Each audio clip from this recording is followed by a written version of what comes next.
find myself. Um, so my students were like, we want to do a toy drive. And so, as part of our ESL citizenship class, we created a flyer. So they had to think about the English that you use in a flyer, how to reach out to other people in the program. And then we wrapped the toys, had discussions like, is this a boy's toy, a girl's toy, a gender free toy, right?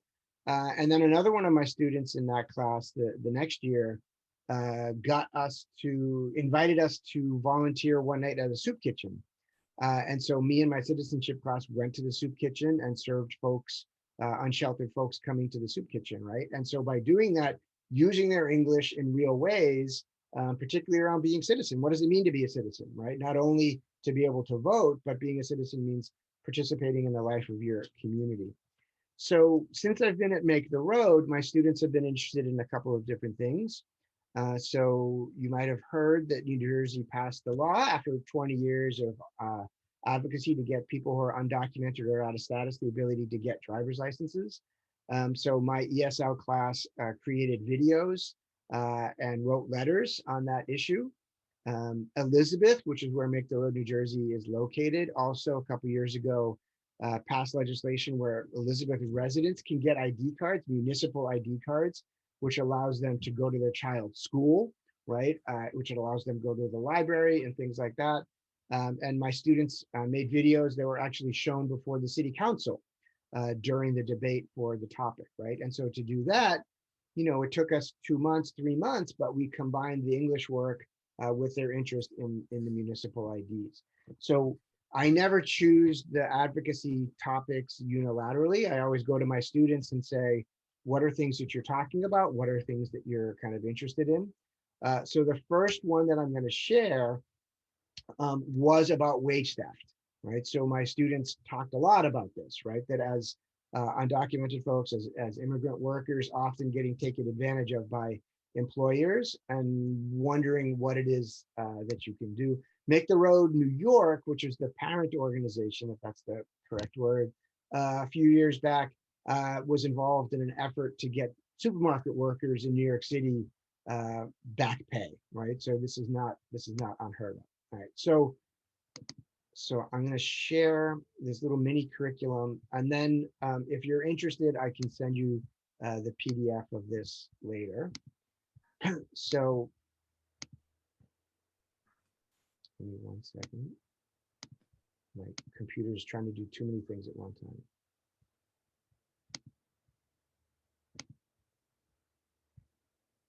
Okay, so can you see the combating wage theft as the here? Okay. Yes. Okay. All right. Thanks, Karen. All right. So here on this first page, I kind of lay out the process, and I'm gonna walk through it piece by piece. Okay. So the first thing I did with my students on this unit was thinking about verb tenses, right? Students, I think Maricel's on the call, and she was saying, the other day that students are always like grammar, right? Students are always like asking about grammar, so we need to provide them with some grammar work, right?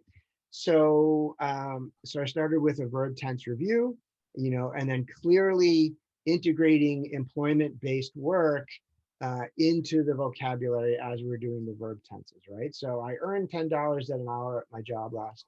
I was earning, I will earn.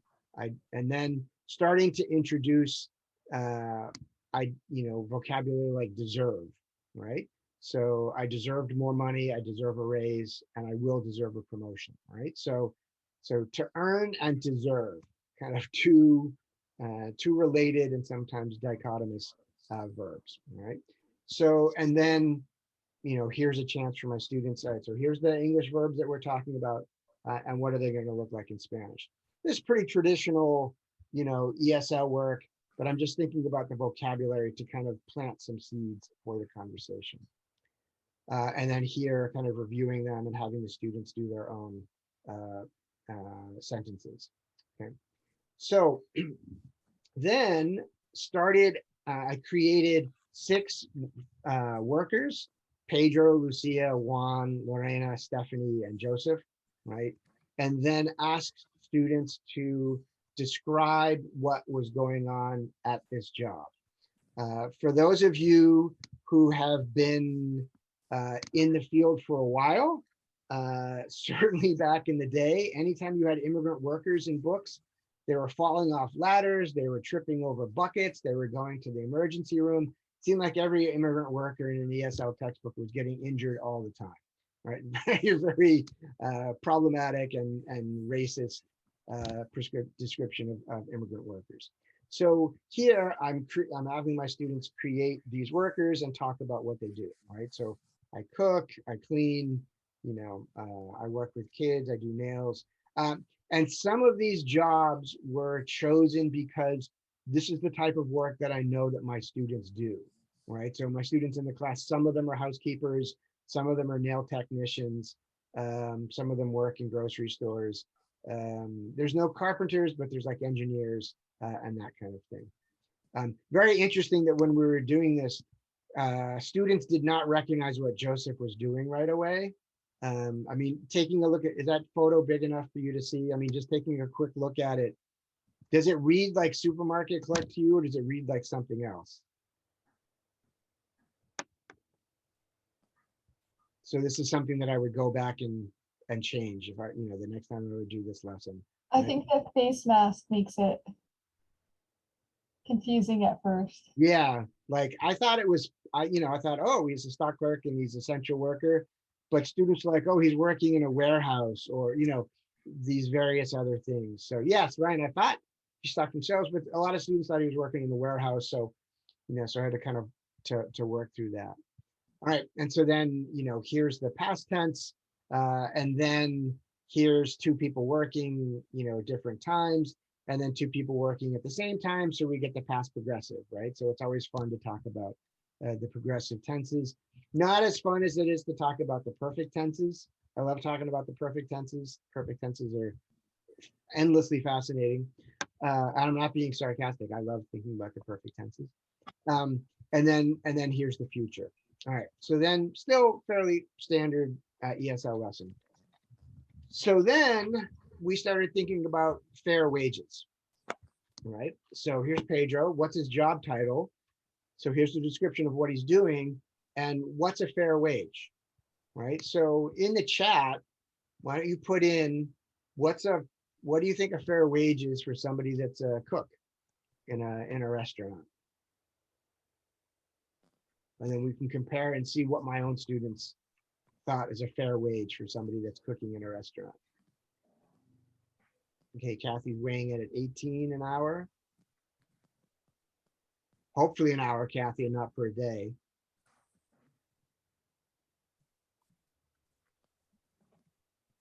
$18 going once. Kathy's going to become that. Karen's 30 an hour. Okay, Richelieu's 15, 20. Okay, so we have some range here, right? And then I asked, his boss only gives him blank an hour, right? And so students were saying, yeah, a fair wage would be 20. He's only getting 15. A fair wage would be 25. He's only getting 18. All right. Similarly, housekeeper. What's a fair wage for the housekeeper?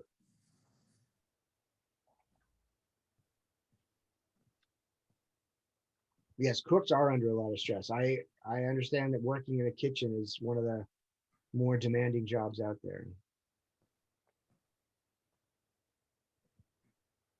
All right, so Karen, that's for the housekeeper, 20 an hour. Other folks, 20 an hour. Kathy, 20 an hour, 12 an hour. Okay. All right. And then her boss gives her, my students would be like 12, like 13 an hour. All right. So did a similar thing for the carpenter, the preschool teacher, the nail technician, and the mysterious job, potentially stock clerk. All right. So then this is what my students came up with. All right. So here's Pedro. Somebody want to read Pedro's? There's my student's description of Pedro. So it's not just me blabbing for an hour. Sure. Job title chef. He is a chef. He can also be called a cook. They work under the head chef in the kitchen. They work very hard. They have to cook with the correct ingredients. They have to work fast and the kitchen is hot. It is hard work. Fair wage, $19 an hour or 20. His boss only gives him $14 an hour. All right, so most of you are in alignment here, like at least 20 an hour. All right, somebody want to read Lucia's life at work? I'll read it. This is Okay. Lucia, job title housekeeper. They have to clean, vacuum, wash the carpet, replace the towels, and make sure the room meets the hotel's standards. By the way, Eric, I'm glad you used the Oxford comma. Yes, I'm a They- big supporter of the Oxford comma. They have to do everything fast in every room. She has to use the correct cleaning products. It's a lot of work for just one person. There is no time to eat or rest. It's dangerous now because the pandemic is not over. They are exposed to COVID when they clean. It's hard work. I know people who do this job. Let me mention, they have 15 minutes to do a room. Yes. So they're supposed to do 4 rooms in an hour. And whenever I stay somewhere, I make sure I take the towels, I undo the beds, I put everything in one pile. I take the garbage, put it in one place, try to make their jobs as easy as possible. Because I sure as heck wouldn't want to be changing sheets on queen or king size beds all day long, you know? Yeah, it's incredibly demanding. Yeah, Marisol? I'm thinking back to some earlier work you did in Massachusetts where the students get to play roles. Do you ever do this where you make half of the room bosses and they have to describe what they think the worker should do and what they should get paid, and try to anticipate the way the bosses feel and use that to drive kind of the dialogue? Yeah, Marisol's referring to something I did a long time ago, where I bought a black hat into class, and whoever was wearing the black hat was the boss.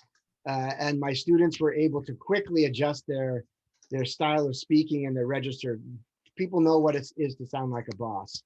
The most recent thing I've done similar to that, Marisol, is I've done lessons around ICE. And ICE comes to your door. And I've literally had students on either side of a door. And so ICE is outside knocking on the door, and the other students like in the storage space, right? And we can kind of hear what they're saying, right? And they know what it is to sound like ICE, right? And then what you should be saying back to ICE. So I haven't done it with workers, but I've done it with ICE and then immigrants who may be dealing with ICE. But I've done similar things like that, and you'll see a similar sort of an interaction. Yes, it is very intense role play around ICE, but you know, at Make the Road New Jersey, like a week or two after we did one of these role plays, ICE showed up at somebody's house and tried to convince their 12-year-old son to let them in, right? By saying like, you know, oh, we just want to come in and talk, and the kid was like, nah. I ain't gonna, like, I know my rights. Like, you know, that ICE warrant, that's not gonna cut it, right? Unless you get the judicial warrant, this door is not opening, right? So like these role plays and this language can have an immediate impact. But yes, certainly students can say a lot about like the types of work that they're doing, right? So you can see here, carpenter. Let's read this one too, because this one's really kind of crucial. Somebody want to read the carpenter?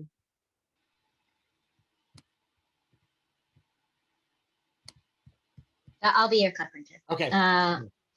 This is one. It is a dangerous job. The boss doesn't always give the workers the correct tools and they have accidents. If they don't have proper protection, they can get hurt. Their job also depends on the weather. If it is raining, snowing, or too hot, they can't work. Some bosses don't pay by the hour and instead pay for a whole day. Oh my God, this is so good. This means the workers don't get paid for overtime. Sometimes they don't get paid at all. If they complain, the bosses might just tell them, go back to your home country. Sometimes the jobs pay cash, so the workers can't claim taxes. They often don't have insurance or benefits. All right. So this is directly from my students. I did not write this, right? This is me asking my students to describe these jobs, and this is what they know, right? They know this firsthand, that this is other workers' experiences or some of their own experiences, right? So then similarly with teachers, they need to know CPR and deal with the physical and emotional health of the children. My favorite part of the hail manicurist,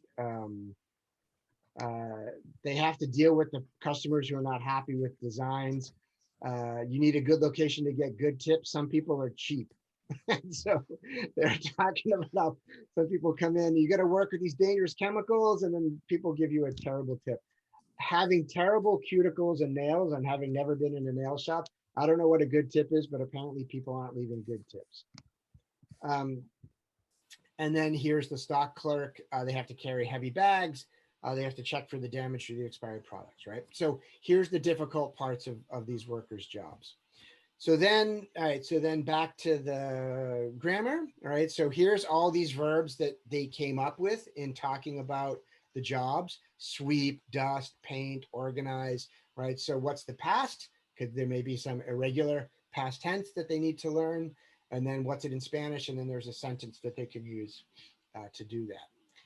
So then here's a handout that I prepared for them. And some of you might have seen this chart, that wage theft way overshadows any other type of theft that takes place in this country, right? So larceny, burglary, auto theft, and robbery, nothing compared to minimum wage violations, right? Or overtime violations, rest break violations, or off the clock violations. So then here talked about, like, define these: larceny, burglary, auto theft, and robbery. My Spanish is incredibly rudimentary, so I'm in no place to complain, but everything in Spanish is robo. Like, all four of these are like robo to something or other. And I was like, come on, give me a different verb. But they're all like robo to this, robo to that, right? So then, and then here, minimum wage violations, overtime violations, rest break violations, and off the clock violations, right? So any of these that are unclear to you, or you're not sure about the specific definitions of these?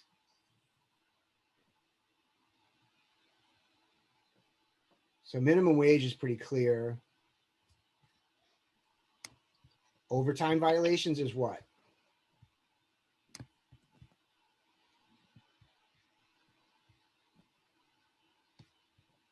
When they don't pay you for working overtime.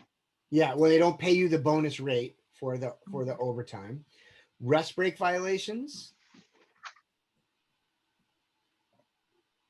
when you don't get your break, time right? for a break, a However, drink. yeah, interestingly enough, in New Jersey, it's not state law. Employers are not required to provide rest breaks in the state of New Jersey. So they can, but state law does not demand that employers give you a break for an 8-hour day. And then off the clock violation, they ask you to work before you clock in, they ask you to work after you clock out, and you don't get paid, right? A lot of that is prep time, or simply like, finish this job, finish that next hotel room, right? Or finish that next client, and then you don't get paid, right? So then here's using the grammar of position and ranking, right? So what's first, what's second, what's third, right? So when we think about this data, as Marisol said, like data justice, right? So let's think about this data, and then let's use the comparisons, right? Because we need this for our grammar as well. So people lose more from overtime than from larceny. People lose more from minimum wage, than from larceny, burglary, auto theft, and robbery combined, right? So still with the topic of wage theft, but we're doing the grammar work that the students want and need for their English language development. All right. And then personal experience. Have you ever experienced wage theft? What type, and what did you do? Most students, yes, unfortunately, but not surprisingly. All right. Make the Road has their own kind of flyer about how to track your wages and to make sure that you're not getting ripped off. So I gave this to the students. It includes a way to register how many hours you worked during the week, kind of track it that way. Then we started talking about modal verbs, right? And the reason that I did this is because we're setting the students up to give advice, right? And to think about how to respond to the situation. So here, possibility or ability, so can and could, and then obligation with have to or has to, and then advice, should and ought to. Okay? And then, obligations. So here's some examples. And then what is your advice, right? He should listen to his mother. What I say, he should not listen to his friend, right? He ought to save some money, and then thinking about the past participle, right? So these sorts of things, thinking about sentences and obligation. So here's a bunch. Want to grab one of these and give some advice or talk about an obligation using one of these words?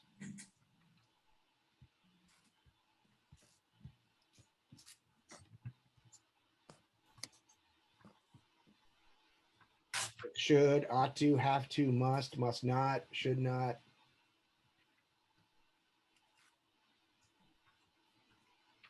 So is advice could, Eric? Yeah, yeah, you could or you should. Okay, so yeah, I know my motives. And I'm seen. thinking, Okay. okay, your spouse should be your partner throughout Okay. life. All right. Nice. I think my example sentence was, you should not forget your spouse's birthday. So, or if you forget your spouse's birthday, you should buy flowers. So There you other, go. yeah, other with Darnell. You should save at least $20 every pay period. All right, that's good advice that I've never taken. Okay, all right, maybe one more. Now here we've got like, oh yeah, anniversary, birthday, holiday, landlord. Right, so could you fix, so Marisol, some of the sentences we came up with were, if the heat does not work, you should not pay your rent. Right, like, you know, if it is not clean, you should not, you know, give money to the landlord, right? So, right, so here's some advices, and then irregular past participle, this grammar, right? Now, let's give advice to these workers that we've met, right? So let's go back to Pedro's situation. You know, he works hard, it's hot, they have to work fast. You know, he should be getting at least 20 bucks an hour, but he's only getting 14, right? So then, are there any violations? Minimum wage violation? Nope. Overtime violation? Nope. And then off the clock violation doesn't appear to be the case, right? So students talk about what violations might be there, and then what's your advice? So what would your advice be to Pedro? He could, he should, he ought to, he must, he has to.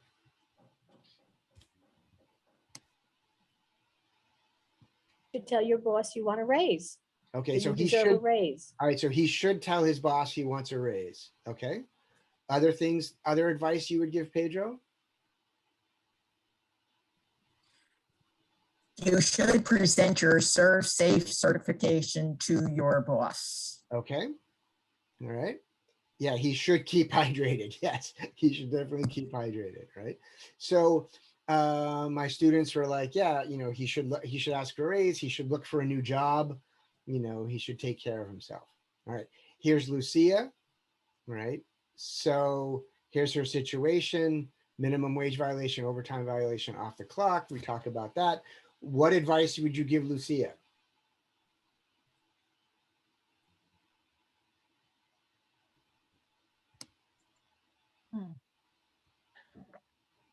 Yeah, so Marisol, a number of my students said that. You know, Lucia should talk to her union, right? Or she ought to join a union, or she should go to the worker center.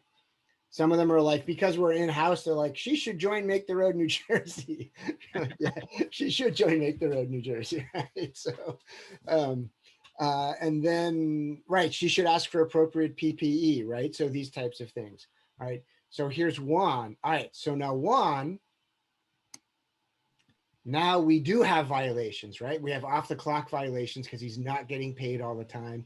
There's overtime, he's not getting paid overtime, right? So we have some clear violations that Juan has experienced. Lorena, you know, same thing. And then Stephanie. So students walked through giving advice to all of these people, right? And because we've spent time with them over a couple of weeks, it's not like they're family members, but like they know Joseph, they know Lucia, right? They've gotten a sense for who these characters are that they themselves have created, right? I picked the name and the position, but they're the ones that infused these people with life, right? And so they feel some connection to them. All right, so then I shared a brochure from the state of New Jersey about how to file a wage claim. I shared a PDF of it, and the language is generally straightforward. This was mostly an intermediate ESL class. So we read through it, and anytime students didn't understand something, we would stop and kind of explain it. So like anonymous claim, what does it mean to file an anonymous claim? So you can submit an anonymous wage claim. It means that you personally aren't going to get money back, right? But if enough people submit anonymous wage claims about an employer, maybe the state will take action, right? Because claims are being made. And then here's just kind of about the process. So then, So then here's the form itself, right? So here's the New Jersey State Wage Complaint Form. So in class, we walked through all the different parts. 7 is a third party submitting this complaint for you. That's something that they need to know, right?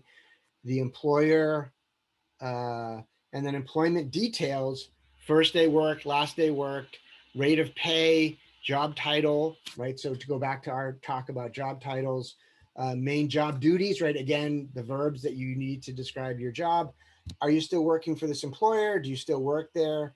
And then here's the complaint reasons. So some of them are things that we already talked about, like wages not being paid, overtime, minimum wage. But there's some other ones here, like cost of company uniforms and or equipment deducted from paycheck. Your employer cannot make you pay for your uniform, right? Your employer is supposed to provide that uniform for you. That doesn't always happen, right? So this is one of the complaints, right?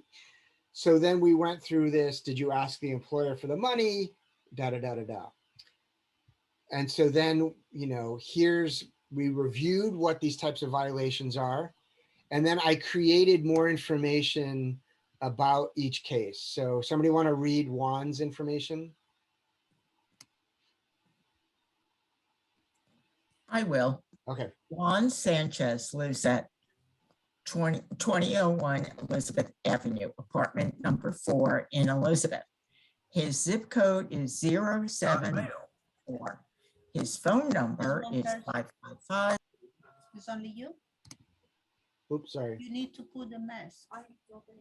Oops, sorry. I had to mute because there's extraneous noise. So go ahead. Oops, sorry.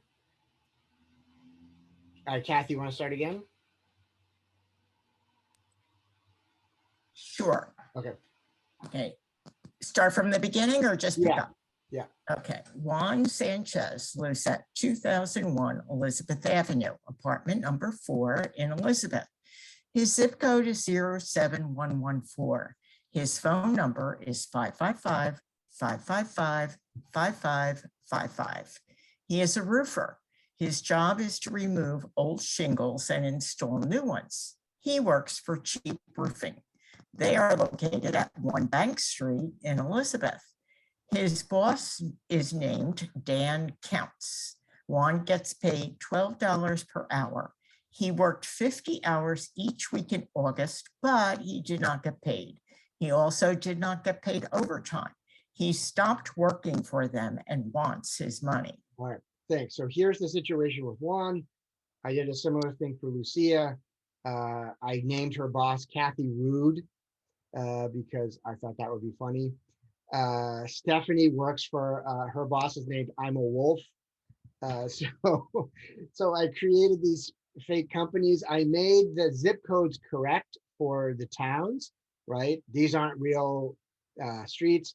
And then I use the old fashioned 555 because that doesn't exist, right? As a, all right. And so then once we created these cases, we went back and filled in these wage claim forms on the basis of these cases, right? So we were able to take this information, transfer it into the form so the students could get comfortable again, like with all the locations and things that they needed to fill out, right? So using these people that we created and they fleshed out, and then going through the process of actually filling out like a wage complaint so that it could become more comfortable with the form, right? So that was a very quick tour of a couple of months of work, but does that make sense in terms of like the structure and the way to integrate the students' concerns with vocabulary, grammar, speaking, reading, writing, listening, data analysis, as Marisol has been working on, kind of all into one lesson. Let's see. Can the employer claim, can it retaliate? So the employer is not legally allowed to retaliate, but that doesn't mean that they won't, right? Which means why, to be a member of a union or an organization to kind of push back. If forms are available in English and Spanish, no, if forms are available in both and students, and it would help students, I think having both forms there would be good. For the students that I was working with, their English was mostly in a place where the Spanish forms weren't really necessary. They were able to understand them. Okay, so that's a quick tour of wage theft. So I'm going to give you a quick tour of another mini curriculum. So this one is focused on comprehensive immigration reform. So something that my students care about a lot. And many people associated with Make the Road and immigrant groups care about a lot. So again, I can send you the PDF of this if you're interested. So I started by with comparatives and opinions. So what are the best things about New Jersey? So Marisol is not here in New Jersey with us. So let's tell Marisol, what are some of the best things about New Jersey?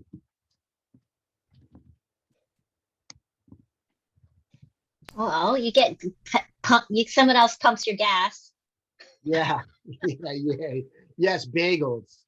I have a lot of family in New York City, and New York City bagels are fine. I will go to bat for New Jersey bagels. New Jersey pizza is good. Being from Massachusetts, I'm going to go to bat for Boston pizza. Although New Haven pizza is the best. Like hands down, New Haven pizza is the best, right? So. Do they even eat pizza in Delaware? Isn't it like Domino's? Of course they do. No, we have Grotto's pizza. Okay. All right. So what the student said was it's beautiful, right? Which is great because outside of New Jersey, that would not be something that people associate with New Jersey, right? But once you get off the Parkway, like it is quite beautiful, right? My students also talked about the diversity of cultures. They liked how welcoming it feels. They like the parks.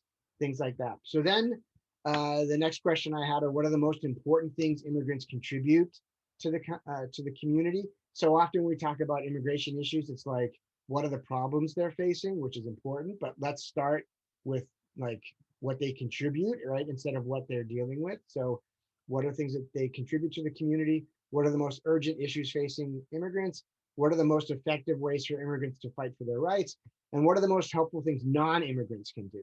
Right. So this is from the immigrant perspective. How can those of us who are not immigrants help them? Right. So then I created 4 people. I created Inez. She's 65. She likes to sing. She was born in El Salvador. She came to the US in '84 to escape violence. She's worked in a clothing factory since then. She's got a problem with her eyes, but because she's undocumented, she can't get access to the health care she needs. All right. This is Pedro. Somebody want to read Pedro? I'll read Pedro. Okay. This is Pedro. He's 44 years old. He's from Mexico. Pedro works in the U.S. He's a construction worker. He has 1 daughter and a wife in Mexico. He wants his family to come to the U.S. and he would like to visit them in Mexico, but he cannot because he's undocumented. He protests with Make the Road New Jersey for immigration reform, saying, together we can do it. Okay, thank you. All right, so somebody want to read Tony?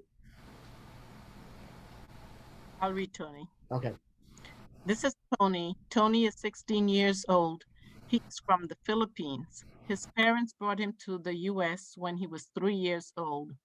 He is in the last year of high school. He is concerned that his parents won't be able to support his college. He wants to study medicine and be a doctor. Because he is undocumented, he won't be able to access all the financial aid available to citizens. Okay, so thanks. So you can see here with Tony, he's DACA, he can't get financial aid. Pedro can't go home to visit his family. Inez can't get the health insurance and the health care she needs. Some of this comes from what are the most urgent issues facing immigrants that my students noted. And then some of them are things that I know just from, immigration campaigns, right? And then Laura's even younger, and she's too young even for DACA, right? So each one of these people becomes sort of platonic ideal of immigrant that's kind of facing an issue.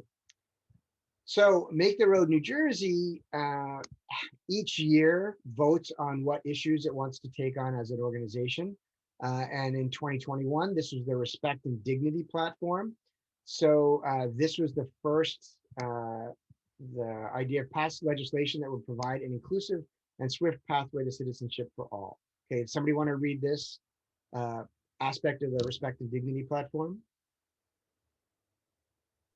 I can Okay. read. Yep, go ahead. An estimated 11 million undocumented immigrants live precariously in the United States, at constant risk of being separated from their families and communities, and at a disproportionate risk of experiencing labor and other exploitation. The negative effects of this precarity reverberate throughout entire communities, whose economic and social fabric is torn by deportations. Congress must swiftly enact a comprehensive reform of our immigration laws to provide a pathway to citizenship for all 11 million undocumented immigrants without further militarizing our border. Senator Bob Menendez's U.S. Citizenship Act of 2021 would provide this pathway. While we fight for the pathway to citizenship for all 11 million immigrants, Congress should not delay in legalizing essential workers, dreamers, and TPS holders through the reconciliation process. All right, thanks for reading that. So clearly there's some complicated vocabulary in here, right?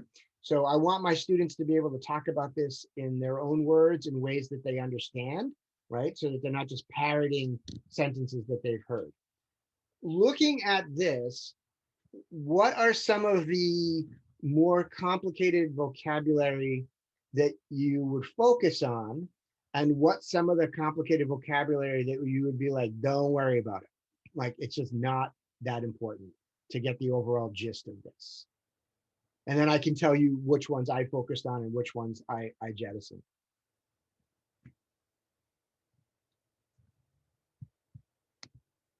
So I think disproportionate is important, but I think that'd be difficult for some.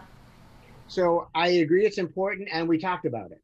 Okay. We talked about proportionality and comparing percentages and things like that. It took a little bit. It took a little bit, but the cognate in Spanish is pretty close. It's like disproporcionado. So it's fairly close. Right. So exploitation. So Yasmin, one that you would focus on or jettison? I was thinking focus. Yeah, why? Because it's important. That's what I mean. I think that goes back to all the issues that we're talking about related to work issues as well. That's exploitation. So. Yeah. So yes, so we did spend time talking about that word. So Karen, precarity and reverberate, you keeping in or you're not worrying about? I would not worry about. Yes. So we did not. So precarity, I was like, most people, it's hard to understand precarity, right? And reverberate, no. Militarizing our border, Suzanne, keep or don't worry about?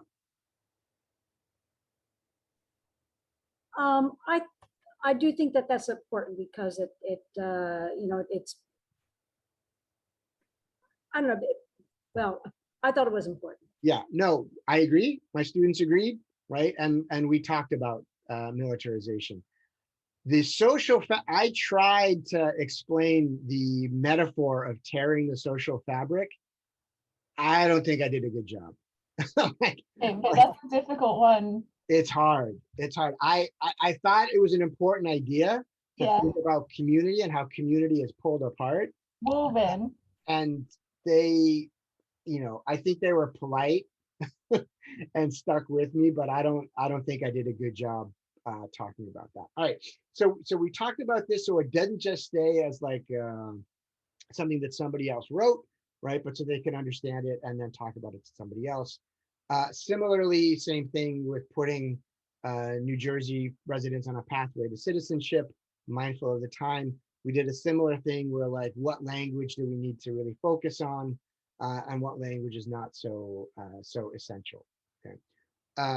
But one of the key points here is the New Jersey Office for New Americans should invest $2 million in citizenship services to meet the needs of 10% of the eligible population, right?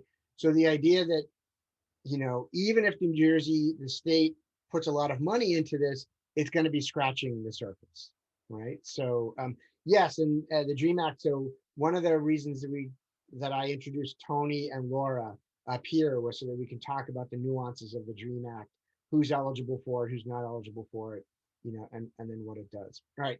So then here, following up on the Respect and Dignity platform, you know, how do we talk about it? So everyone needs shelter versus all people, you know, Inez, so the first person, third person, all these types of things. And then the problems, kind of reiterate it: when you're undocumented, you can't travel, you can't do this, you must not do that, you have to worry about being separated.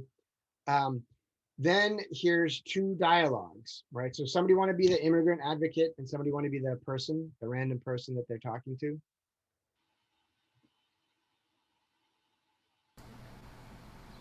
I'll be a random person. Okay, who's going to be the immigrant advocate? I'll do that. Okay. Excuse me. Can I speak with you for a minute about helping immigrants become citizens? No. Okay, have a nice day. All right, so we did this a couple times, right? And some students were like, no, some students were like, no, right? Like, so thinking about the different tone there. All right, so let's version 2 of this. Same two folks, the immigration advocate and a person. Excuse me. Can I speak with you for a minute about immigration reform? Sure, what about? Well, did you know that there are almost 350,000 lawful permanent residents in New Jersey who could be citizens? No, that seems like a lot. Why don't they become citizens? They want to, but it is hard. The process is complicated and there is not enough support. Well, what would you want the state to do? New Jersey's Office for New Americans should invest in citizenship services. We are asking for $2 million. Wow, isn't that a lot of money? Actually, that would only help 10% of the people that need it. It is really just a start. Well, thanks for letting me know. Would you be willing to sign this petition? Sure. Oh, thank you. All You right, bet. thanks for reading those, right? So yeah, so now you have a kind person walking by. So I do have to say that one of my strongest memories, a few May days ago, I went out with my students around the driver's license issues near a train station in Elizabeth with the petition. And one of my students in like a half an hour, she got like 40 signatures. I got 0. And she was so angry at me. I'm like, I'm trying, but like, I'm like asking people, they're like, no. And she's like getting 40 signatures. All right. So then second dialogue about immigration reform. This is about like, getting people to be able to stay, like TPS, things like that. Right. And then, so we talked about this. Then if you're advocating for citizenship, like, what are you going to say? Right. So when the person says, excuse me, can I speak with you for a minute about immigration reform? And if the person doesn't say no, if the person says, sure, what about? How are you going to talk to them? Right. So then here's Inez, right? So she's worked in the US for 38 years and now had a problem with her eyes. She can't get health insurance because she's undocumented. All right. So here's a couple different responses, right? So there are some people who have worked here for decades that can't get health insurance. They contributed to the economy and society and now are ill. That is not fair. If she becomes a citizen, she can get health insurance. Or do you say everyone who works deserves health insurance? Or do you say undocumented people deserve health insurance? Or do you say everyone deserves health insurance? So if it's you asking somebody, which one of these are you going to pick and why? Everyone deserves health insurance. Okay, so why would you pick that? I feel like you're not singling people.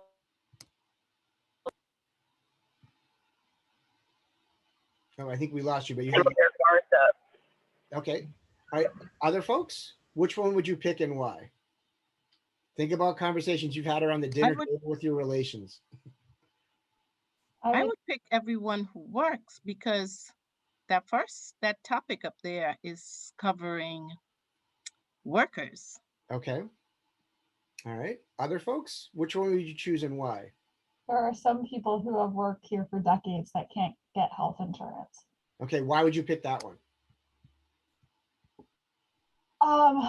It's the one that is the closest to, it's the least generous. Right. and Right. less and less complicated, because the one after that, they contributed to the economy. Yeah, it's the least generous. That's why I would pick that one first. Okay. So yeah, go ahead, Karen. Well, so I have family members who are who feel strongly that most people do not deserve health insurance. And if I were to come to them with any of the other sentences, they would just immediately shut down and not want to speak to me. Right. So this is the conversation I had with my students, right? You may believe this, I fully believe that everybody deserves health insurance, but right. rhetorically, strategically, if you've got someone's ear for 15 seconds, right, how are you going to get them to support health insurance for an undocumented worker that's been working here for 38 years, right? So I had this conversation with my student. What do you believe, but what do you think is the most rhetorically, what's the strongest rhetorical position, right? For many of them, they pick this, right? That they feel like if they make the case as workers and about workers, that they're going to get more sympathy from US citizens, right? All right, similarly, Pedro, right? So Pedro can't go back and forth and visit his family. There are people who support their families but cannot see them. That is not fair. If he becomes a citizen, he can visit his family in Mexico. Families should not be separated, and people should be able to travel freely between countries, right? Similarly, my students are like, this is what I believe, but what is going to work best? Not surprising, my families, most of my students actually picked this one. They thought that this would be the strongest one because they felt like everybody's got a family, and if you frame it in family terms, then people are going to be more sympathetic, right? Similarly, here's Tony, like, he's been to college, like, like with Karen was saying, like, if you go up to somebody and say college should be free, that for most people, that conversation is going to be over, right? Like, I think college should be free, but like, I'm not going to lead with that because I want to get someplace, right? So then as a follow-up, also thinking strategically and rhetorically, if here's the sentence, we blank that Congress provide a swift and inclusive pathway to citizenship for all, what verb would you use? All right. We ask that Congress, we demand that Congress, we insist that Congress, and we request that Congress, right? And so what I first had my students do is rank these from the weakest to the strongest, right? Because this is about nuance and connotation. So how do you hear it, right? And so my students ranked them. We talked about how they ranked them. We talked about how I ranked them. But I told them, look, the way I rank them is not objectively true, right? The way I rank them is how I interpret them, but other people can interpret them a different way. So then use it as these in a sentence: ask, request, insist, and demand. So for those of you that were in several sessions, this is when the flan came up. I would say, like, I ask that you get that flan away from me. I request that you keep flans off my table. I insist that you don't serve me flan. I demand that you keep those flans out of my house, right? So, and then the students would choose themselves, right? So how would you do this? And so most of the students picked either insist or demand, right? That they insist or demand that Congress provide a swift and inclusive pathway, because they felt like ask is too, you're going to ask, but they can say no. Like, so like, what's the point of asking, right? So you want to be stronger than ask. So then similar verbs: ask, call for, encourage, want, urge, and implore. And then here, call for and encourage with my rudimentary Spanish, there's a couple of different ways that it could be translated. And so then I asked my students, which one of these translations do you think is better to kind of capture what it is that we're doing, right? So for here, encourage, alentar is better than fomentar, because fomentar kind of feels like bad, like fomenting something, right? Again, rank the weakest to the strongest, use each sentence in a verb, and then choose what you're going to do. This is what my students came up with, like request, demand, insist, ask. That was kind of a surprise, right? But most of them were request and ask and then there. And then ask, like, how often do you ask for a raise? I ask that you be quiet. Here's the, I insist. I insist that flan is not good. I insist, try the flan. I insist that Governor Murphy support immigrants. I insist if we work together, we can do everything, right? Oh, and here I demand your grandmother's mole recipe, but my demand did not produce the mole recipe. And so then the same thing for here, right? So then what I did was I asked my students, throughout all the things that we've just done, what are the sentences that you think are the most important, right? If you're going to be writing a letter to our representative, what letters do you think are the most important? What sentences? So they came up with a list of 22 sentences that they thought were important. And then what I had them do was organize the letter into categories. So the categories they came up with were human rights, family, immigrants as workers, and the process of becoming a citizen. And then we went through each of the 22 sentences and said, all right, which category does it go in? Then we talked about which category goes first. And they decided that human rights will go first because everybody deserves human rights. There was a lot of debate about this. Some people thought family should go first, again, because the idea that everybody's got family and are going to be most sympathetic to it. But they all sort of agreed that process should go last, right? Because you want to state the case for why someone should get it before you start talking about how difficult it is. Once we organized that, then within each section, the students decided which sentence goes first, which sentence goes second, okay? And then I had them identify who the representatives are. So you can go online and poke in your address, right? And then here in New Jersey, who their representatives are. So we could send the letters to the representatives. And then this is the letter that we came up with. So I took the sentences, I did a little bit of wordsmithing to combine them. And then with my students, we read it a couple of times. And my students continued to revise it. The last revision was this one, when they were talking about why people can't answer the questions. So they are always working sometimes two jobs because one job does not pay enough. Life here is expensive. Working all the time means that they don't have time to study English, or even when they do, there are no classes when they are not working.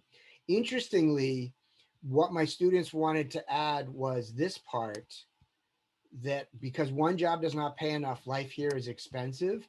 They were worried that if we just said that they're working two jobs, it would seem like they're greedy, right? That they're like, the reason they're not having time to study is they're greedy. They just want money from working.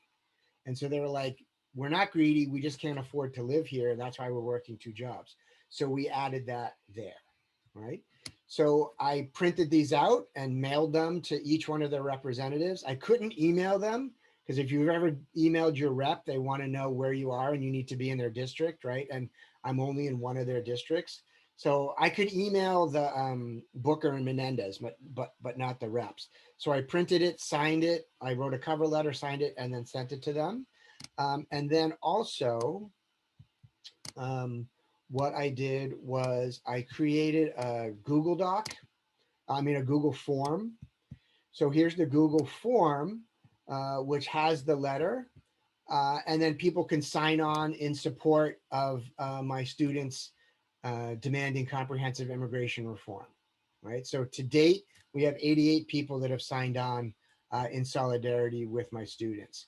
And you can see here that I ask for just the name, not address, not anything else. Because if you yourself are undocumented, the last thing you need is putting more information about yourself out there, right? And feeling insecure about that. So if you're interested in supporting my students, I'll send you the link here. I'll drop it in the chat.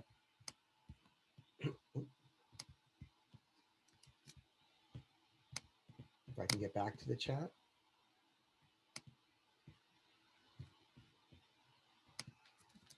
All right. So, oops, I just sent that to Anna. Sorry, I meant to send it to everybody.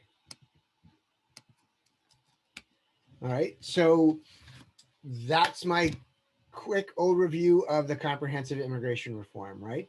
So starting with what the issues are. Yes, give me 1 second. So, so starting with what the issues are, connecting it to the vocabulary, the grammar, particularly focusing on thinking rhetorically and strategically about how you're going to make the case, how you're going to most effectively make the case for comprehensive immigration reform. For those of you that need to scoot, here's the PD form.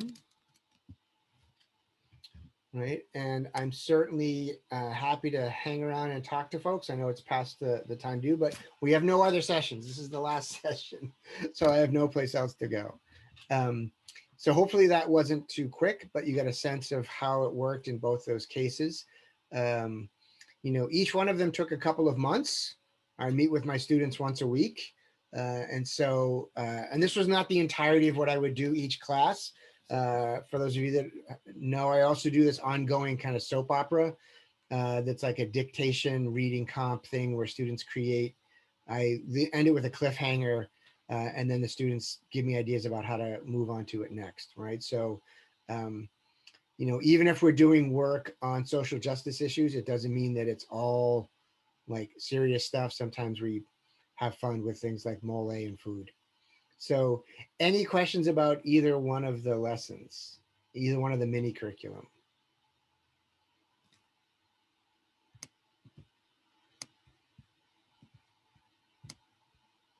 You are either speechless or zoomed out, or looking at the window longingly to go outside in the nice Saturday weather. Well, I have a question. That was a long document. How long did it take you to work through with your students? So each one about 2 months.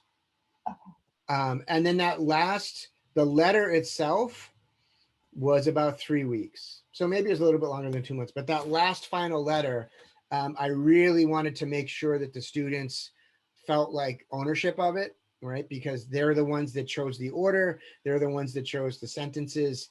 And I really wanted to give them chances to revise it before I sent it out saying that it was my class.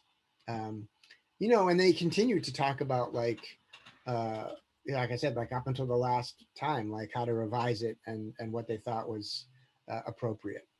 So did you break it up into various smaller assignments?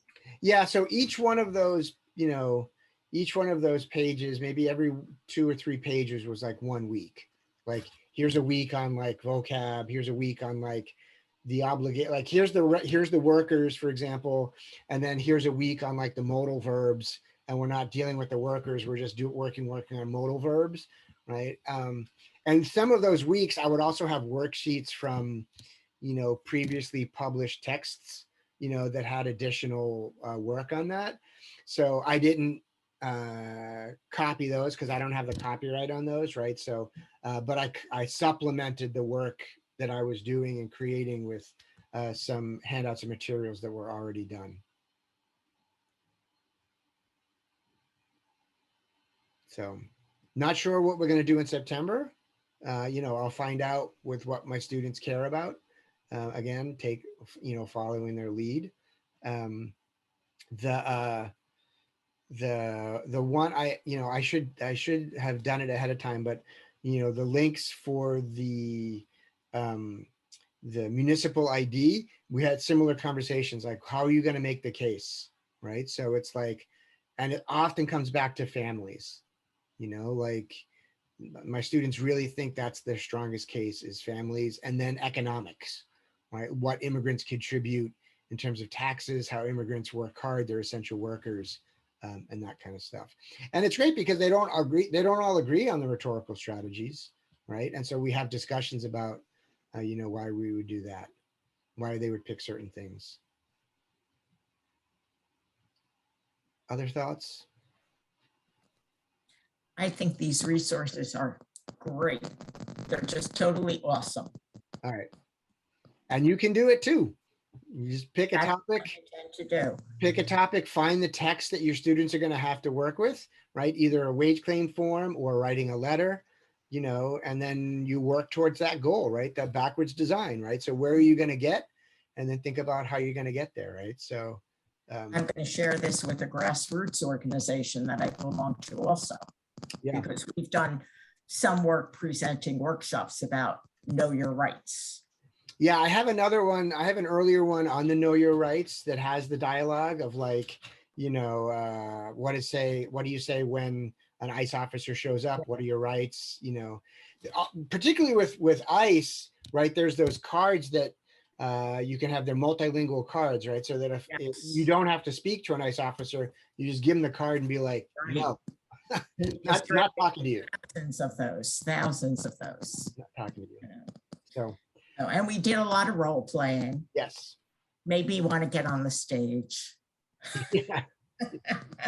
So you can tell some students at some point in their life were on the stage, right? Right. And even if they weren't, some students are hams, right? Like, and they really get into it, and they're great when they really ham it up, And then some of them are really sort of monotone, like sort of monotone, and you want to like pep them up and be like, I thought you're angry. I thought you're sad, and they can try to do it that way. That's the nice thing about making videos, right? Is that you have multiple tries, right? So a student, if students reading testimony, they read their testimony and they can see their testimony played back. And they're like, teacher, I don't like that one. All right, let's do another one. All right. Yeah.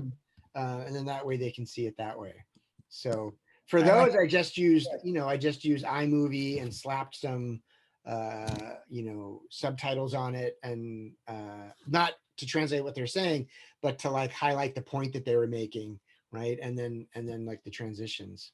So, all right. Thanks again, Eric. All right. Well, thanks for coming to this, and thanks for coming to the conference, and thanks for those of you that got your students to contribute to the learner writing contest. Eric, I have a question. Yes. I'm on Richeline's at her desk. Okay. My name is Sergio Leone. We both teach at Bergen Community College, but we're going to be retiring soon and moving to Ocean probably. Are there any programs that you're involved with down in Ocean County area?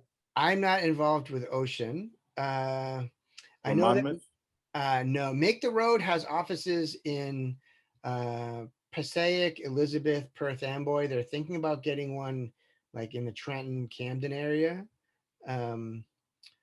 But send me an email. I'll put my email here. Send me an email, and then I'll ask around and see if I know of anybody down in that area, because there very might be.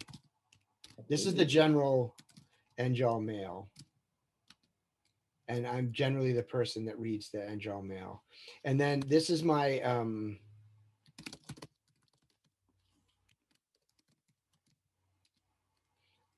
my email, my other email, ejlearningjustice@gmail.com. Oh, I'm a dummy.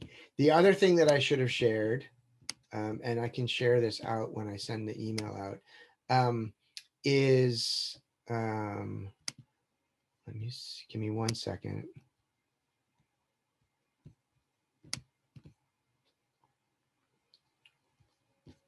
I have a podcast. I do a podcast, and one of them is about, one of the episodes is about this combining adult literacy and social justice work. So I'm dropping the link in here. There's other episodes. I just did an episode with some friends in Brazil. I'm also involved with Relearn, which is a women's literacy organization, and they have a yearly magazine for adult learners writing called Women's Perspectives.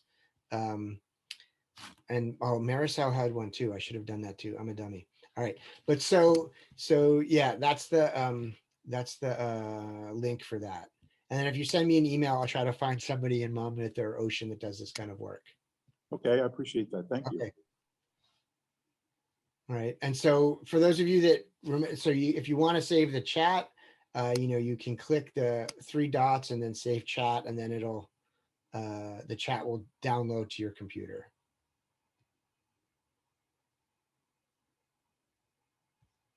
All right. Going once. Oh, it looks like somebody's writing, so I don't want to sign off till. And the last thing is, the episode is a blog, So it's a podcast. a podcast. So I have a podcast called the Critical Teaching and Learning Forum that I come out with, once every couple of months. So this was an episode where I talked to a colleague and friend of mine, Ira Yankwit, who's from the Literacy Assistance Center in New York City, and we talk about this type of work of combining adult education and social justice work.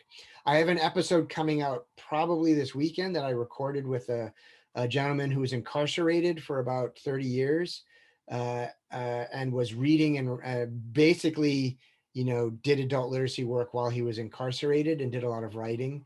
And so in the episode, he shares about his learning path while incarcerated. He's been released now. And so he kind of talked about what he learned while incarcerated. It's very, very impressive. He was in solitary, and he talked about how he learned while he was in solitary and what it took to continue to learn and read and write while he was in solitary. So I'm probably going to upload that today on that same website.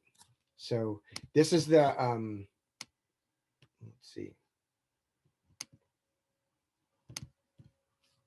Too many windows open.